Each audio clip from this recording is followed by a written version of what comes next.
I paid for the dream trip of a lifetime for my wife's family, only to discover she erased me from it. She thought she'd won, but I had one move left, a move that would change everything forever. Please like this video and subscribe to my channel. Thank you. The night it all began, I couldn't sleep. I kept staring at the ceiling, thinking about how far I'd come in life. My name is Daniel Reed, 33 years old, living in a high-rise apartment that overlooks the city skyline. For years, I told myself I had everything I ever wanted: a stable career, a beautiful wife, and a future worth working for. Clara and I met in college. She was the kind of girl people noticed instantly. Warm smile, bright eyes, the type of presence that made a room feel lighter. Back then, I believed in love the way a child believes in magic. I thought if you gave everything, you'd receive the same in return. 6 years into marriage, I was still chasing that idea. I worked long hours in finance, often staying late when everyone else had gone home. I skipped holidays with friends, turned down vacations, and poured my time into securing a future for us. Clara often told me she dreamed of traveling the world: Paris, Rome, Amsterdam, Barcelona. She'd describe the cobblestone streets, the smell of fresh bread from bakeries, the romance of watching sunsets in foreign cities. I promised her it would happen someday. And then, after months of pushing myself beyond my limits, it finally did. It was a Tuesday morning when I got the news. A massive work bonus, enough to cover a luxury trip through Europe without touching our savings. The moment the number appeared on my screen, I pictured Clara's face. I could already see her hands covering her mouth in shock, the tears of joy, the warm hug that would make all the stress worth it. I spent the next 2 days planning the perfect surprise. I didn't want just a vacation. I wanted to give her a story she'd tell for the rest of her life. First-class flights, 5-star hotels, guided tours of iconic landmarks, reservations at Michelin-star restaurants. Every detail was chosen with care. I imagined us walking hand in hand along the Seine, eating gelato in Rome, watching the canals in Amsterdam under the glow of city lights. When I finally revealed the surprise, I expected her to be overwhelmed with excitement. She smiled, hugged me, and said it was unbelievable, but there was something in her eyes I couldn't place. Not sadness, not anger, something else, something faint, like a shadow behind the joy. I brushed it off. Maybe she was just processing it all. Maybe she was already picturing herself in Europe, just like I was. What I didn't know then was that she was picturing it, just without me. The night after I revealed the trip, Clara seemed unusually quiet. She kept scrolling through her phone, occasionally typing something, then smiling faintly to herself. I thought maybe she was already researching travel tips or looking up outfits for the journey. I didn't want to interrupt her excitement, so I let her be. The next morning over breakfast, she brought it up. Her voice was soft, almost casual, like she didn't want the idea to sound too big. She said her parents had always wanted to see Europe, and maybe, just maybe, they could join us for a part of the trip. At first, I thought it was sweet. Family moments are rare, and I didn't see the harm in letting them tag along for a few days. We had the money, we had the time. I wanted Clara to have everything she dreamed of. But a few days turned into maybe the whole trip, and her parents somehow became her siblings too. She told me her younger brother was feeling stressed from work and needed a break. Then came her older sister, who had always wanted to visit Rome. Before I knew it, the trip for two was slowly morphing into a group tour, a full family vacation.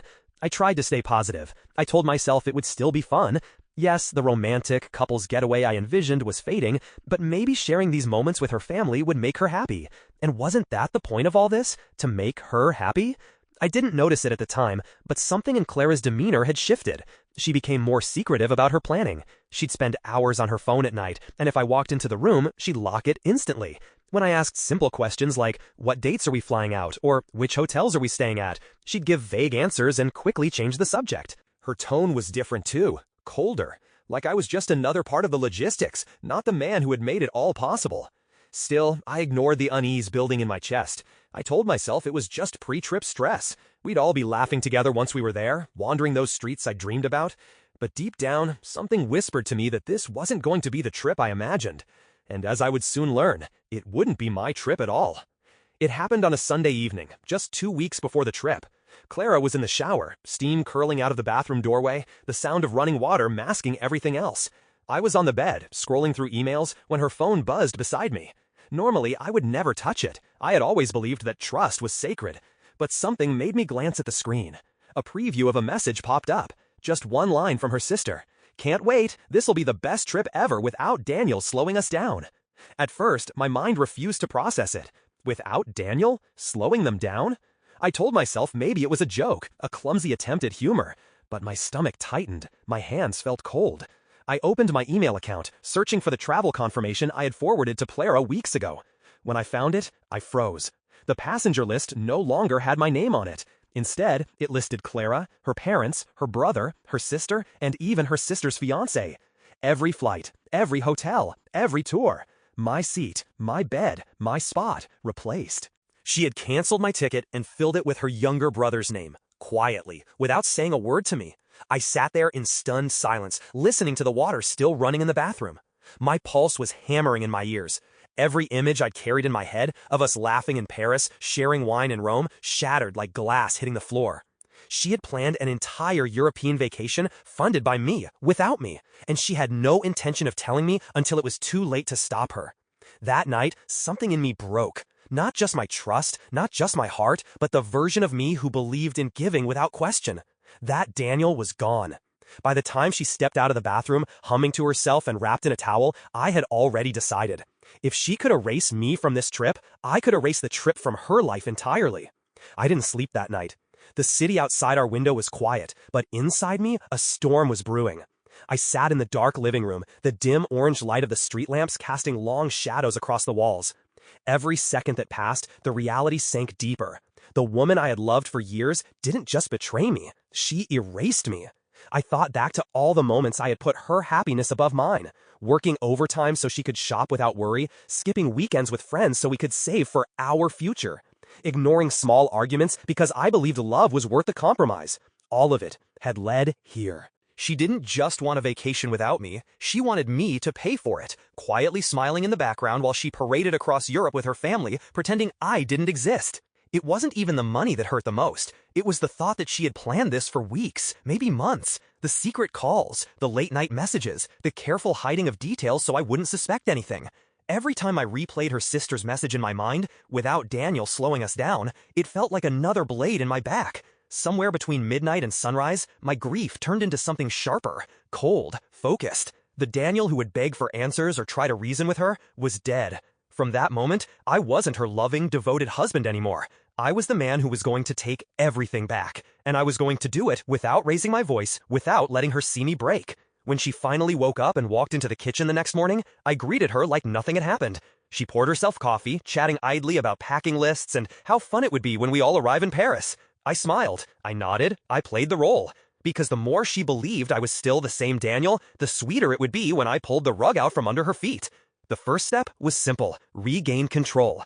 What Clara didn't realize was that when I booked the trip, every flight, hotel, and tour was in my name as the primary reservation holder.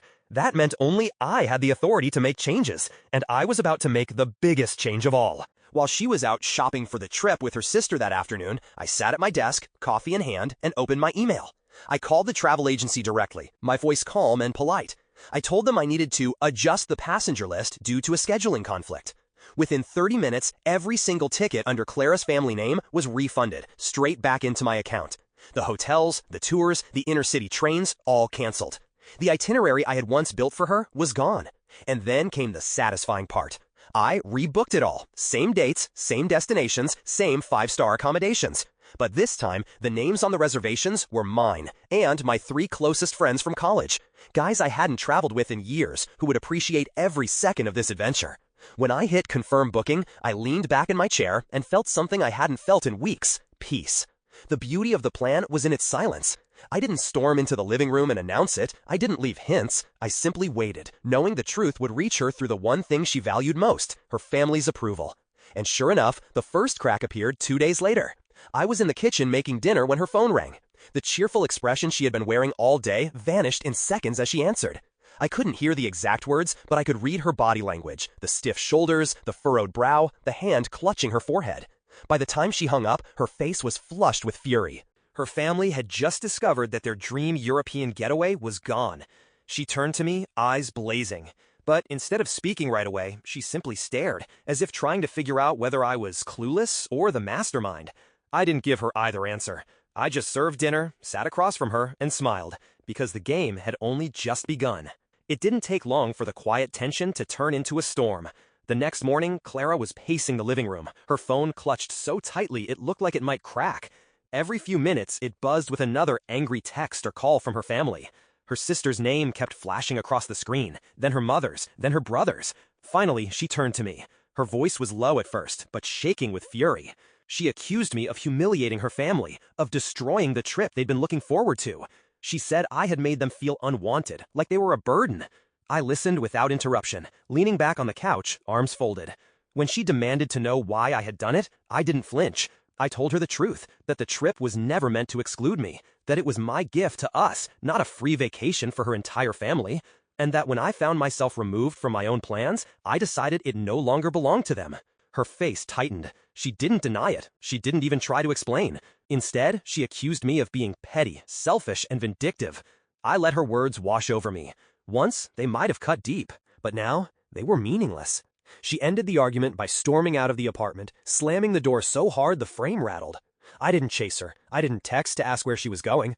I just sat there, sipping my coffee, imagining her explaining the truth to her family, that the man she had erased from his own trip had simply taken it back.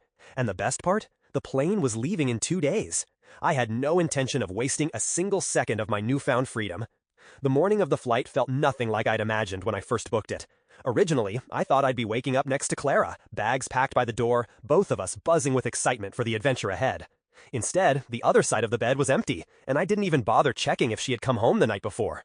I showered, dressed, and pulled my suitcase into the hallway. My 3 friends were already on their way to the airport. We hadn't traveled together in years, but when I called to invite them on this trip, they didn't hesitate for a second. They knew the situation, and they knew this was more than just a vacation for me. It was a reclaiming of my life. The cab ride to the airport was quiet, just the low hum of the city waking up. For a moment, I thought about Clara. I pictured her at her parents' house, scrolling through pictures of the destinations she'd never get to see. A pang of sadness hit me, not because I missed her, but because I realized how little she must have ever valued what we had. When I stepped into the departure hall, my friends were waiting with grins that could light up the entire terminal. Boarding passes in hand, we moved through security, the air buzzing with anticipation. The moment we stepped onto the plane, I felt a weight lift off my chest. Paris was our first stop, and I was determined to enjoy every moment. When the plane began to taxi down the runway, I glanced out the window at the shrinking city skyline. Somewhere down there, Clara was probably still angry, maybe even plotting her next move. But I didn't care anymore. This was my trip now, my money, my time, my joy. And for the first time in years, I wasn't sharing it with someone who didn't deserve it. Paris was alive in a way I had never experienced before. The streets glowed under the soft gold of lamplight, cafes spilled warm laughter into the night, and music drifted from hidden corners. My friends and I had just finished dinner at a small bistro when my phone buzzed in my pocket. I expected a message from one of them, maybe a photo or a joke, but when I pulled out my phone, the sender's name made my stomach tighten. Clara. It wasn't a long message, just a single line. When you return, I want a divorce. I stared at the words, letting the noise of Paris fade into a distant hum. There was no "we need to talk," no attempt to explain. Just a decision dropped into my lap like a piece of paper slid across a desk. For a few seconds, I didn't move. I thought about the years we had spent together, the promises, the shared moments, the sacrifices. I thought about the man I had been, the one who believed that love meant giving everything you could, even when it left you empty. And then, I felt something I didn't expect. Relief. Because the truth was, this wasn't a loss. She wasn't divorcing me. She was divorcing the man she could manipulate, the man she saw as a bank account with a heartbeat. That man was already gone. I slipped my phone back into my pocket and smiled at my friends. The waiter came by with another round of wine, and I raised my glass. If Clara thought her message would ruin my trip, she didn't know me anymore. In fact, she had just given me the final gift I needed, the clean break I'd been too polite to take myself. When the plane touched down back home, the air felt different, heavier, colder. My friends and I said our goodbyes at the terminal, each of them patting my back and telling me I'd done the right thing. Their words stuck with me as I dragged my suitcase toward the cab stand. I didn't expect Clara to be there waiting, and I was right. The apartment was quiet when I opened the door, but it wasn't the same as when I'd left. Drawers hung open. Closet doors were ajar. Gaps on the shelves told me what I already knew. She had been here, but not to welcome me back. Half the furniture was gone. So were her clothes, her perfume bottles, the framed photos of us from vacations past. On the dining table sat a neat stack of papers, the divorce petition, printed and clipped together, with a pen placed on top as if it were an invitation. The silence in the apartment wasn't lonely, it was liberating. For the first time, I wasn't surrounded by her things, her presence, her constant demands. The air felt clean. I walked to the balcony, opened the sliding door, and let the city breeze wash over me. For a brief moment, I closed my eyes and remembered the man I'd been before Clara, The man who laughed easily, who traveled with friends, who didn't measure love in sacrifices and compromises that only went one way. That man was back. I knew signing the papers would be the final step, but I wasn't in a rush, not out of hesitation, but because I wanted to savor this moment, the calm before the official end. Clara had taken her possessions, she had taken her exit, but she could never take the trip I had, the joy I'd felt, or the self-respect I'd reclaimed. The next time we met, it would be across a table in a courtroom, and I'd be ready to close the chapter for good. The courtroom was colder than I expected, not in temperature, but in feeling. A sterile space where lives unraveled and chapters ended. I sat at the long wooden table, pen in hand, staring at the neat lines of legal text that would formally dissolve 6 years of marriage. Clara arrived a few minutes late. She was dressed sharply, hair perfectly styled, her face expressionless. There was no trace of the woman I had once fallen for. Or maybe there was, and I simply couldn't see it anymore. We didn't speak. There was nothing left to say. The lawyers exchanged the usual pleasantries, flipping through pages, pointing out where to sign. My hand didn't tremble as I pressed the pen to the paper. Each signature felt lighter than the last, as though I was untying knots that had been cutting into my skin for years. When it was done, the lawyer slid the final page toward her. She signed quickly, without even glancing up. It was almost poetic, the two of us ending our marriage with the same lack of connection that had defined its final months. We stood. She gathered her bag. For a brief second, our eyes met. There was no anger in hers, no remorse, just emptiness. And that told me everything I needed to know. We had both been gone from this marriage long before today. Outside, the sun was shining in that sharp golden way it does after a storm. The city was loud, alive, moving forward, and so was I. I walked down the courthouse steps, the sounds of traffic and chatter filling the air. My phone buzzed with a message from one of the friends I traveled with. Another trip soon? I smiled, because that was the real ending to this story. Not the courtroom, not the papers, not the woman who had tried to erase me. The ending was freedom. I hadn't just taken back my trip. I'd taken back my dignity, my joy, and my future. And sometimes, the most satisfying revenge isn't ruining their plans, it's living yours without them. Please like this video and subscribe to my channel. Thank you.